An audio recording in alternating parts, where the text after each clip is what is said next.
Selamat siang, Yari. Kita lanjutin lagi pembahasan kita hari ini ke penyakit-penyakit non-spesifik yang selain pneumonia. Ya, jadi kemarin yang pneumonia kan kita sudah selesai. Itu infeksi di alveolusnya. Ya, cuman nanti sebenarnya pneumonia itu bisa punya banyak komplikasi itu. Nah, ya nanti kita akan belajar komplikasi-komplikasinya ya, termasuk abses paru, termasuk emphysema, ya. Kita akan lihat. Ya. Nah, sekarang kita lihat dulu yang namanya abses paru tuh ya. Abses paru itu apa? Abses itu adalah kantong yang berisi nanah ya. Jadi kemarin pneumonia itu kan ada inflamasi berat di parunya tuh, sehingga jaringannya rusak tuh gara-gara inflamasi akutnya. Nah, jaringan paru yang rusak itu nanti akan ngumpul di dalam parunya membentuk nanah seperti ini dan dikelilingi pakai jaringan fibrus gitu. Nah, jadi nanti kalau kita lihat di foto X-ray, apa yang kita lihat nanti? Di sini akan muncul bagian putih-putihnya kalau di X-ray kan. Tapi bagian dalamnya yang bolong ini akan berwarna hitam tuh ya. Akan ada udaranya ya. Nah, tapi yang di sini kan ada kumpulan nanahnya tuh. Kumpulan nanahnya ini nanti akan mendatar kayak gini. Jadi nanti perbatasan antara udara sama nanahnya itu akan membentuk garis yang mendatar. Kita sebut itu namanya apa? Air fluid level ya. Air fluid level. Air itu apa artinya?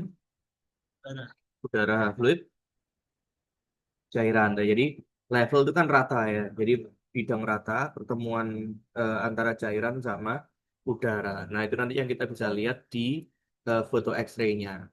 Ada nggak sih? Oh, nggak jelas ini. Nih, kita lihat aja lung abscess. Nah, nih, jadi kalau kita lihat abscess paru itu yang khas ya, yang tipikal itu kayak gini. Nah, ini lihat ya. Ini kan di paru kiri ya. Paru kiri ada bagian putihnya bulat ini. Ini adalah tepi dari rongganya atau kavitasnya itu. Nah, kemarin penyakit apa yang muncul kavitas juga? Penyakit penyakit yang bikin parunya bolong ini apa?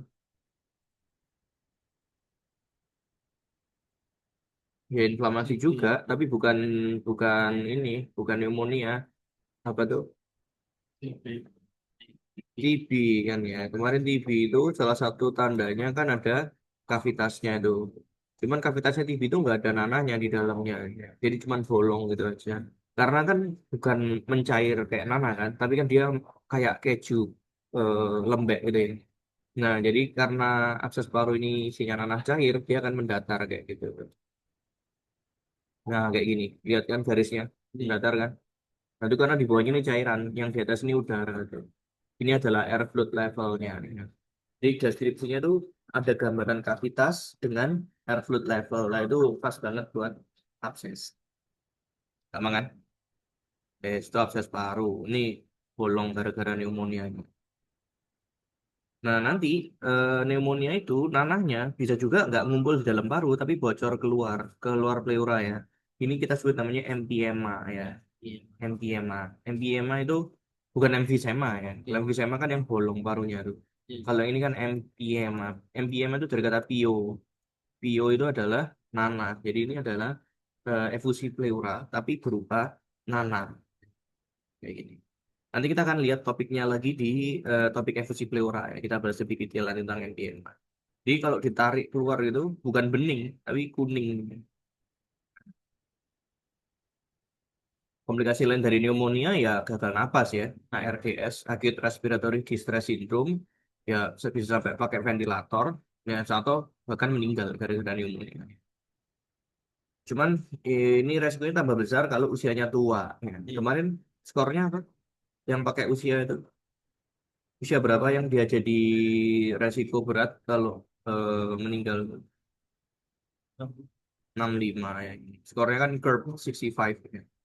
Nah, jadi kalau hati-hati kalau umurnya sampai 65 tahun terus pneumonia, nah aduh rentan meninggal.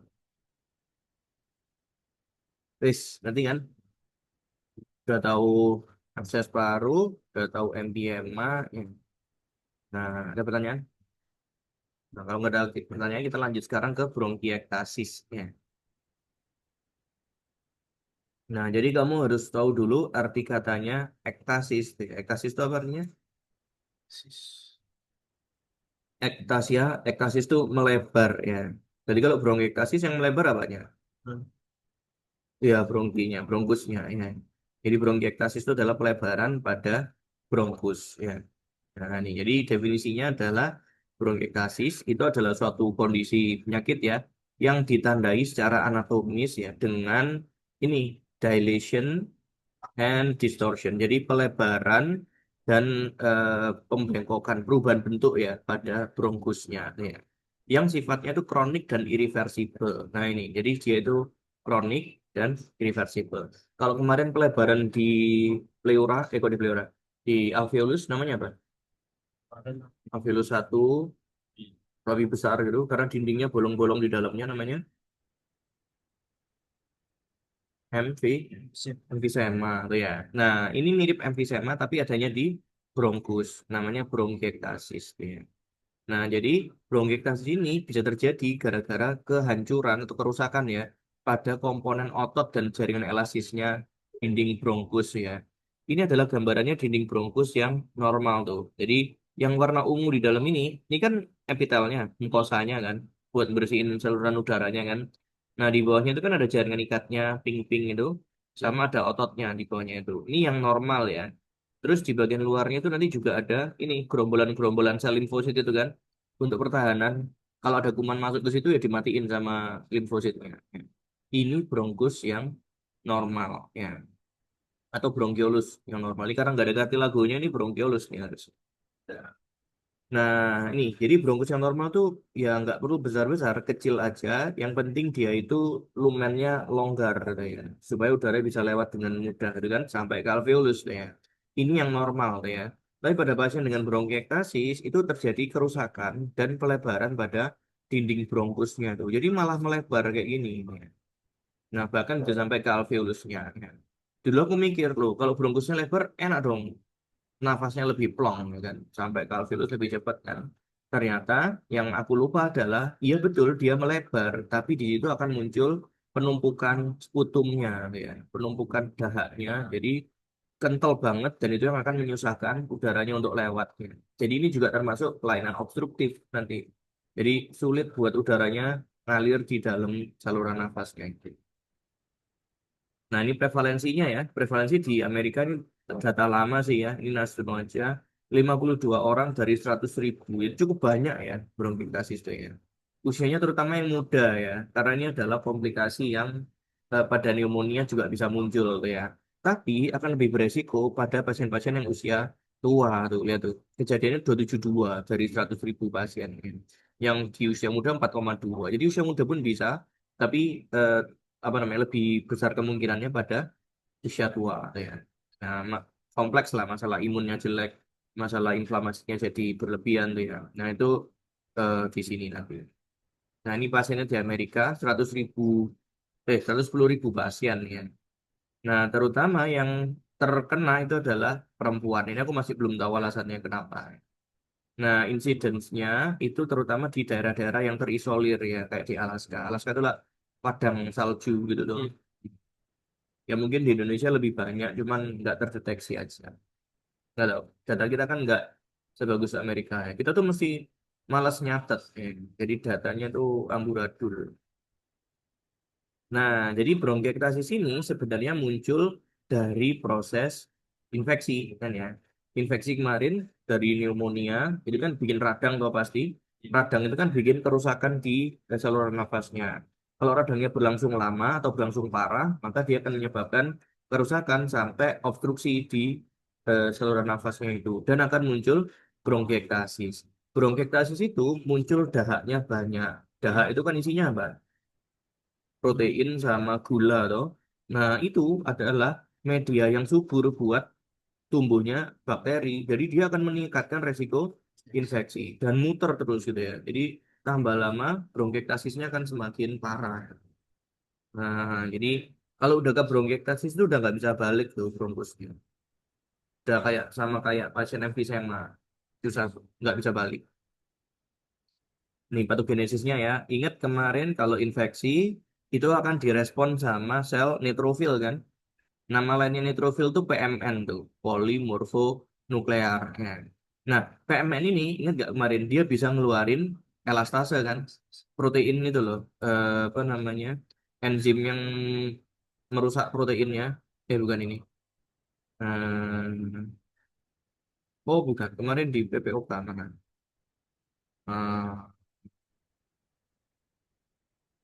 PPOK.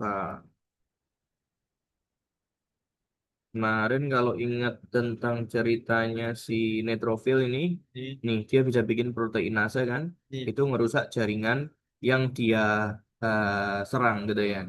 Nah kemarin itu ceritanya merusak eh, nih si parunya, alveolusnya.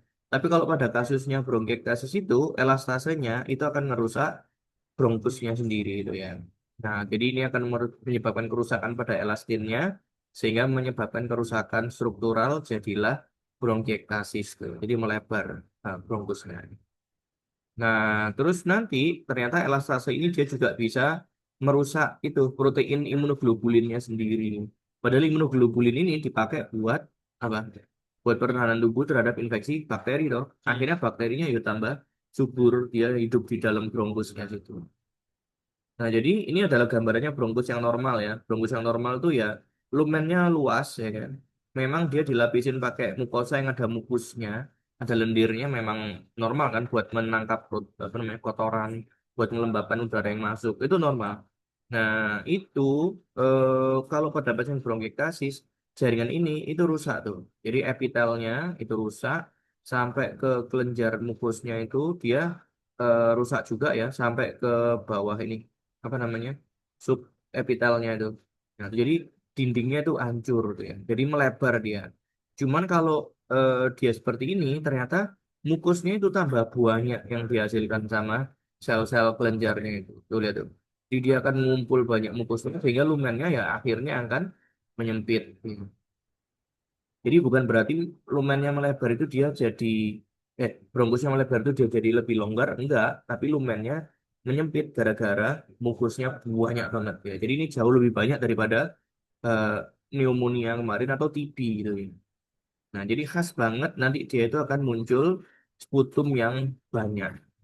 Khasnya itu, sputumnya banyak. Jadi sputumnya itu muncul dari kerusakan jaringannya itu juga sendiri. Kerusakan jaringannya dia plus sekresi berlebihan dari kelenjar mukus. Oke. Nah, ini gambaran klinisnya ya. Pasiennya itu akan mengalami batuk kronik atau batuk menaun ya. Batuk kronik itu kan lebih dari 2 minggu kemarin ya. Nah, tuh. Batuknya makin parah terutama di malam hari atau di pagi hari gitu ya. Atau saat berbaring. Kenapa? Karena saat berbaring gitu dahaknya kan lebih susah keluar kan.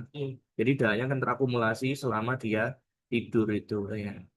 Nah, khasnya itu adalah ini, dahaknya mukopurulen. Jadi kental dan kuning, kayak bernanah ya. Baunya juga busuk karena ini adalah inflamasi kronik gara-gara bakteri di situ tuh. Jadi baunya nggak enak, putumnya ya. Atau kalau dia ngomong, jadi nggak enak baunya. Nah, bisa juga sih batuk tidak berdahak ya. Ini dry bronchiectasis, ini lebih jarang ya. Nah, bisa juga disertai dengan batuk darah ya. Batuk darahnya itu 40-70% kasus nih kayak gini ya. Batuk darahnya itu bervariasi ya, mulai dari blood streak, waktu di sputum itu cuma garis-garis darah gitu aja, cuma dikit ya, sampai yang masif hemoptisis ya, apa namanya, batuk darah yang masif. Terus dulu keluar darahnya banyak kayak gini, ini yang masif nih. Nah, jadi full merah gitu kan ya. Kalau yang blood streak cuma garis-garis gitu. Oke. Nah, nanti pasien itu akan datang ke kita dengan ini adanya jumlah sputum ya yang banyak tuh, large quantities of purulent and often foul smelling sputum. Sputumnya itu purulent dan foul smelling, bau busuk. Ya. Nah, nanti volumenya itu kita bisa tampung sebenarnya untuk menentukan seberapa parah dia ini penyakitnya itu seberapa parah ya. Jadi sekali batuk tuh dia ngeluarin berapa banyak sputumnya. Ini cuman nggak apa namanya nggak fix untuk membagi dia katanya. Nah kalau yang dry bronchiectasis itu biasanya kenanya di lobus superior. Jadi sputumnya itu agak susah buat keluar gitu ya. Malah dia numpuk di bawah.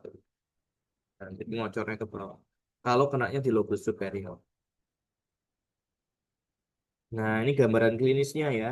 Berat badannya akan turun karena ini adalah inflamasi kronik mirip TB. Ya. Nah, kalau dia itu lumennya tinggal segini, berarti apa yang terjadi sama pasiennya tuh? Keluhannya apa kira-kira? Sesak. Kalau sesak itu dengan lumen segini bisa nggak dia ngeluarin CO2-nya yang dengan normal? Susah kan? Nah, makanya si pasien ini akan mengalami ini warna kulitnya jadi kebiruan tuh, terutama di ujung jarinya ya. Itu akan kebiruan dan apa yang unik di situ? Apa yang aneh bentuknya? Kayak bulat-bulat gitu kan ya. Nah, itu yang namanya clubbing finger ya. Jari tabu. Kamu tahu tabuhnya apa namanya? Beduk masjid itu. Nah, itu kan panjang gitu terus ujungnya ada pentolnya gitu kan. Pernah lihat kan? Nah, itu sama kayak gitu. Itu club namanya. Beduk apa namanya? Tabu gitu ya. Nah, itu namanya clubbing finger. Clubbing finger ini terjadi gara-gara dia hipoksia lama tuh. Jadi gara-gara kurang oksigen terus-terusan tuh dia jadi menonjol kayak gini. Ini juga aku belum ngerti pastinya gimana kok hipoksia bisa bikin clubbing finger. Terus pasiennya akan pucat ya. Terus dia itu akan mengalami sesak nafas waktu aktivitas. Nah, dan mengi, sesaknya wheezing ya. Pantas saja kalau dia tinggal segini lumennya ya jadi wheezing ya kan. Mengi. Jadi nggak semua pasien wheezing itu adalah asma, gitu ya. Hati-hati. Kemarin emfisema juga wheezing, sekarang bronkiektasis juga wheezing, gitu ya. Banyak wheezing. Nah, kayak gini ya. Kalau kasusnya sampai parah tuh ya, sputum yang ditampung di gelas itu, bila ditampung akan ada muncul 3 lapis tuh. Jadi yang dimuntahkan itu kan campuran ya. Ada apa namanya bagian keruhnya yang di bawah itu adalah nanahnya dan jaringan nekrotik dari bronkus-bronkusnya itu. Sisa-sisa sel mati-mati itu keluar di situ. Terus ada bagian tengahnya itu jernih. Nah, itu adalah liurnya yang ikutan keluar waktu dibatukkan itu. Nah, yang di atas itu keruh lagi. Itu adalah mukusnya. Mukus yang keluar dari sini. Dari permukaan bronkus-bronkus ini. Khas banget ini sputumnya 3 lapis. Yang tengah jernih. Oke. Nah, ini radiologinya. Jadi, kalau kita lihat pakai CT scan, ini kan bronkus normal nih. Ukurannya segitu kan. Dan lurus-lurus ya. Ya kan, lurus-lurus, mulus gitu kan ya. Tapi kalau pada bronkiektasis kayak gini nih, dia itu melebar kan, melebar. Dan apa yang kamu lihat yang unik di sini nih? Apa bedanya ini sama itu? Mana yang lebih halus? Yang normal kan ya. Kalau yang bronkiektasis itu ada garis-garisnya gini nih. Kayak apa? Ya, kalau aku bikin gini, kendaraan apa yang jalannya itu di struktur yang kayak gini? Kamu pernah lihat gak? Kendaraan yang jalannya, hah? Nah, kayak rel kereta tuh ya. Nanti ini kita sebut namanya tram track sign ya. Tram, tahu tram ya? Kereta yang di kota yang di atas jalan tuh ya. Nah, ini namanya tram track sign. Jadi kayak jalur kereta. Betul, itu ada garis-garisnya. Ini adalah tandanya dia rusak bronkusnya. Nah, itu ya. Atau bisa juga dia itu nggak berupa panjang-panjang gini ini, nggak bergaris-garis gitu, tapi bolong-bolong ini, bunder-bunder gini, kayak sarang lebah kan ya. Ini kita sebut namanya honeycomb appearance ya. Honeycomb, honeycomb itu sarang lebah ya kan. Honeycomb appearance, gambaran bulat-bulat kayak gitu, gara-gara kerusakan bronkiolus. Dan ini ada airflow levelnya kan. Lihat ada mendatarnya kan. Berarti itu isinya apa kira-kira? Nanah tuh ya. Sama campur sputum juga tuh. Nah itu bolong berarti itu bronkus ini. Nah ini bronkiektasis itu. Parunya jadi bolong-bolong kayak sarang lebah gitu. Ini ini juga ya. Ini tram traction juga kan garis-garis itu. Oh, kayak gini. Ini bagus banget kalau pakai CT scan. Masalahnya kita nanti itu di IGD nggak ada CT scan. Paling adanya X-ray kan. Nah, bronkiektasis itu kalau kita lihat ya, kenapa ada yang Tremtrex sign, kenapa ada yang honeycomb appearance gitu ya. Itu tergantung patologi dari bronchiolusnya tuh. Ini kan yang normal kan. Bronkus itu kan tambah lama tambah kecil ke ujungnya itu kan ya. Nah, tapi kalau dia itu melebar jadi kayak gini. Jadi kalau melebarnya secara silindris, melebar gitu ya, dia akan jadi yang Tremtrex sign tadi itu. Jadi dia ada garis sejajarnya gini kan. Ada garis jajarnya. Nah, terus nanti ada garis-garis melintangnya itu. Gara-gara lipatan mukosanya si bronkus. Ya. Nah, itu akan jadi Tremtrex sign. Ya. Tapi kalau rusaknya secara bulat-bulat gini, jadi kistik kan. Nah, itu dia akan membentuk yang namanya honeycomb appearance kayak gini.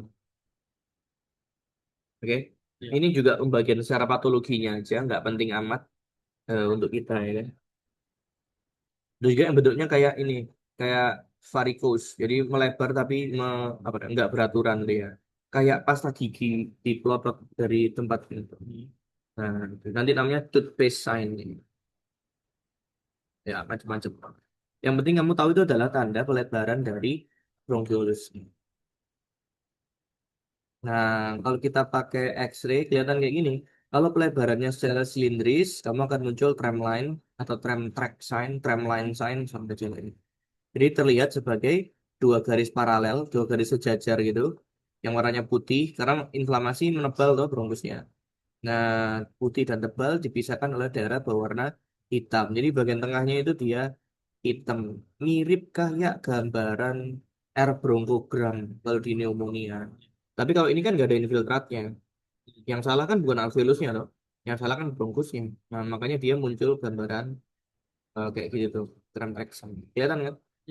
Dua garis jajar itu. Ini agak susah lihatnya ya. Ini kali ya. Ini putih-putih.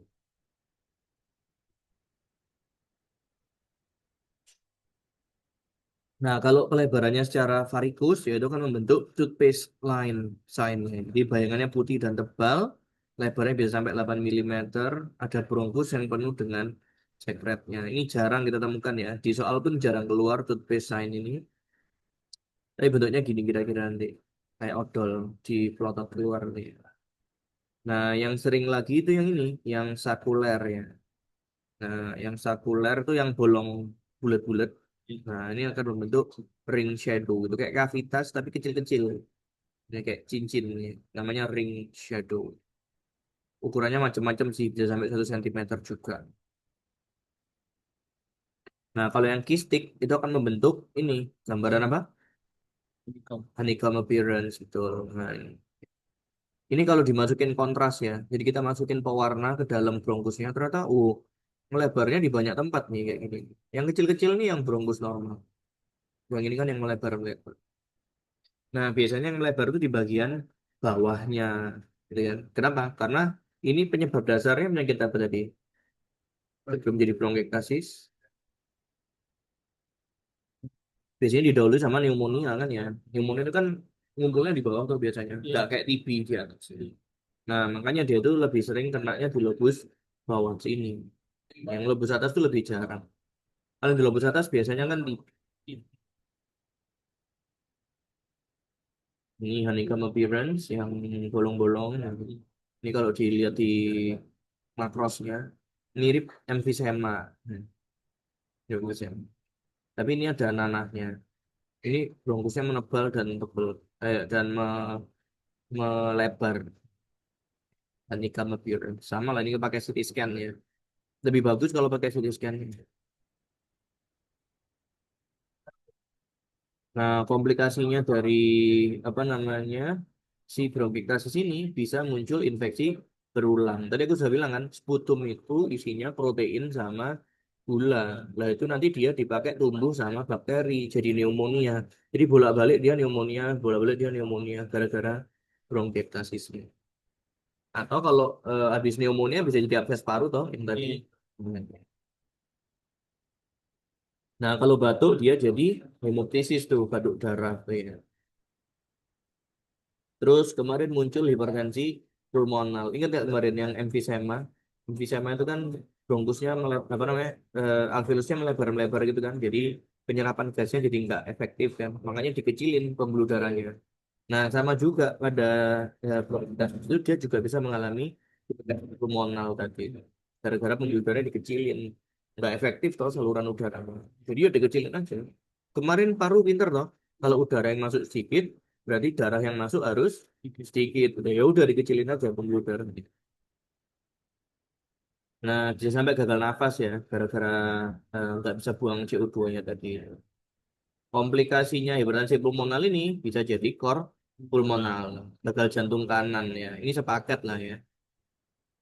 Jadi ini nggak akan membunuh dalam waktu cepat juga, nggak kayak asma attack, sih.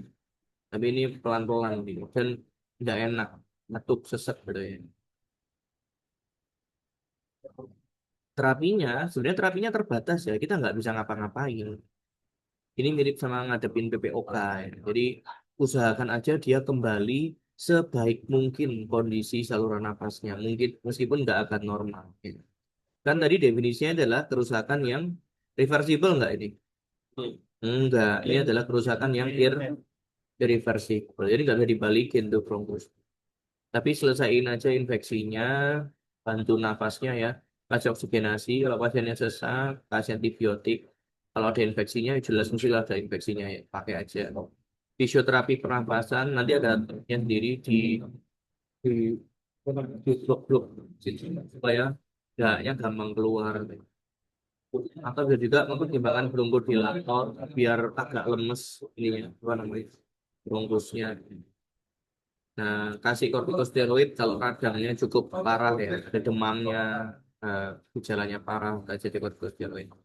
Nah, untuk mengencerkan dahaknya, kamu bisa pakai nih mukolitik atau ekspektoran. Ya. Kemarin apa obat yang mengencerkan dahak tuh? Buat bronkitis.